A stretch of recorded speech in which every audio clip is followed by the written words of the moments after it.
स्वागत है आपका हमारे YouTube चैनल में, जिसमें हम आपके लिए लेकर आते हैं ज़िंदगी से जुड़ी कहानियाँ, जिनमें कुछ कहानियाँ हमारी खुद की होती हैं और कुछ हमारी ज़िंदगी से जुड़े लोगों की।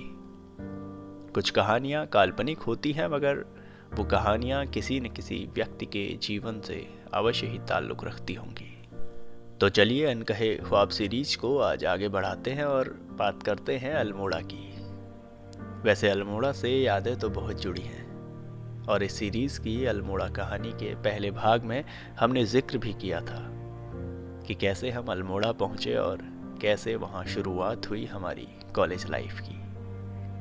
तो चलिए आज थोड़ा और आगे बढ़ते हैं और बात करते हैं कि अल्मोड़ा पहुँचकर कॉलेज लाइफ का पहला दिन कैसा रहा हमारा। आइए शुरू करते हैं आज की कहानी को। अल्मोड़ा में एडमिशन के लिए फॉर्म जमा करने के बाद हम वापस अपने शहर नानकमता लौट आए थे और हमें इंतज़ार था मेरिट लिस्ट के पब्लिश होने का। कुछ दिनों बाद ही कॉलेज के CS डिपार्टमेंट से हमें एक कॉल आया और वहाँ से एक आवाज़ जो थोड़ा कड़क सी थी। उन्होंने कहा, शुभम जोशी बात कर रहे हैं? हमने कहा, जी सर। अच्छा, आपका BCA की मेरिट लिस्ट में सिलेक्शन हो चुका है, तो आप जल्द ही एडमिशन प्रोसेस को कंप्लीट कर लीजिए।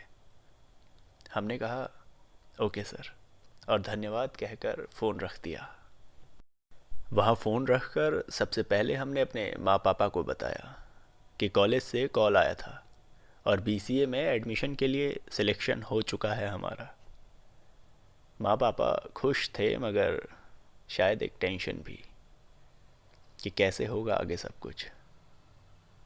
वैसे टेंशन का होना लाजमी भी था।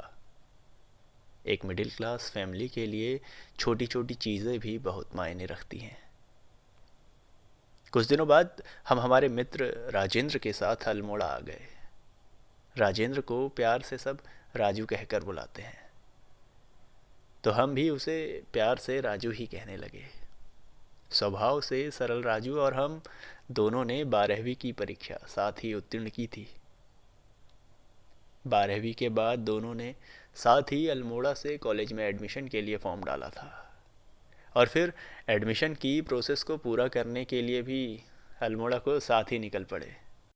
नानकमता से हल्द्वानी और हल्द्वानी से केमू की बस पकड़कर सीधे अल्मोड़ा पहुँचे हम, और अल्मोड़ा जाकर सबसे पहले उस जगह पहुँचे जहाँ हमें ठहरना था। अल्मोड़ा के जाखन देवी में रहने वाले नेगी सर हमारे कॉलेज के ही इतिहास विभाग में प्रोफेसर के पद पर तैनात थे उस वक्त, जब हमने उनके आवास में पहली बार कदम रखा। वैसे पिताजी के मित्र हैं सर, और उन्हीं के वहाँ हमें कुछ वक्त रुकना था। दिखने में थोड़े कड़क मगर दिल के बेहद खूबसूरत नेगी सर ने कुछ दिन हमें अपने बच्चों की तरह अपने साथ रखा। वैसे अगले दिन सुबह 10 बजे कॉलेज पहुंच गए थे हम। आतुरता भी थी और नई जगह को देखने की खुशी भी। कॉलेज पहुंचकर सबसे पहले फ़ी वगैरह सबमिट करके हम निकल पड़े कमरे की तलाश में, और अपर कैंपस से कॉलेज के मिडिल कैंपस होते हुए सीधे पहुंचे lower mall road. Lower mall road के आसपास काफ़ी खोजबीन की और उस दिन तो कमरा हमें मिला नहीं, मगर कुछ भी कहो, बारिश में भीगने को ज़रूर मिला। वैसे पहाड़ों की बारिश में भीगने का एक अलग ही मज़ा है, और फिर हम तो बारिश में भीगने के शौकीन हैं। हल्की बारिश के साथ भीगते हुए शाम को हम अल्मोड़ा की बाज़ार घूमते घूमते सर के घर पहुंच गए। मुँह हाथ धुलकर थोड़ा वक्त सर के साथ खाना बनाने में हेल्प करी और बस डिनर करके चल दिए हम गेस्ट रूम की तरफ। वैसे उन दिनों थोड़ा झिझक सी भी थी हमारे भीतर। रात भर एक गहरी नींद लेने के बाद अगली सुबह जैसे ही नींद खुली तो मुँह हाथ धुलकर हम फिर चल दिए रूम की तलाश में, और फिर से पहुंच गए हम लोअर मॉल रोड। तकरीबन 1 से 2 घंटे की खोजबीन के बाद आखिरकार हमें एक ठिकाना मिल ही गया।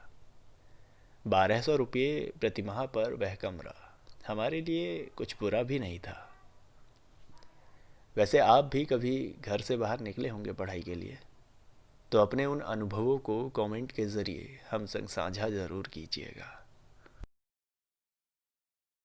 तो ये था हमारी अल्मोड़ा यात्रा का एक छोटा सा किस्सा।